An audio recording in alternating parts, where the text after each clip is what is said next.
Alors dans cette vidéo, on va voir comment faire une barre de progression, mais juste avant, je voulais répondre à Pascal sur un sujet concernant les barres de progression. Et en fait, ce que j'avais fait un travail avec une note d'évaluation avec des étoiles, mais l'article n'était pas complet, donc on va le compléter ensemble à travers un petit exemple. Donc je vais mettre dans l'onglet Insertion. Je vais insérer un symbole. Ce que je vais faire ensuite, c'est choisir un symbole. Donc vous pouvez aller dans la police la plus appropriée. Il y a trois types qui conviennent bien. C'est la Wiggins, Wiggins 2 ou Wiggins 3. Et vous pouvez choisir un symbole. Les étoiles sont dans la police Wiggins. Et vous avez différents types d'étoiles. Moi, je vais prendre celle-ci qui correspond au caractère 171.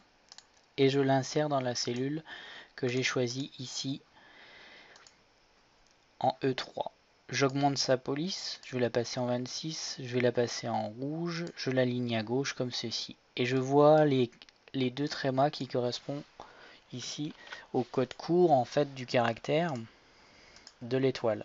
Ce que je vais faire ensuite, je vais mettre par exemple en D3, je vais aller dans données, je vais aller dans la validation de données comme ceci, et dans validation de données, je vais aller utiliser liste. Et je vais faire une source que je vais créer moi-même avec les symboles, le symbole de l'étoile. Donc une étoile, je sépare d'un point virgule, deux étoiles, trois étoiles et quatre étoiles. Une fois que c'est fait, je valide par OK.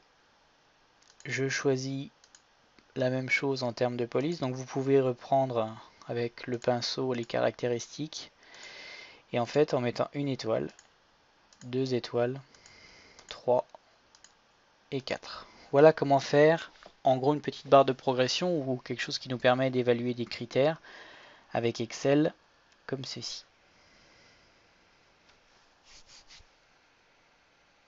C'est un premier exemple, je vais essayer d'en faire d'autres avec également des étoiles vides. Je vous remercie pour votre attention et je vous dis à très bientôt.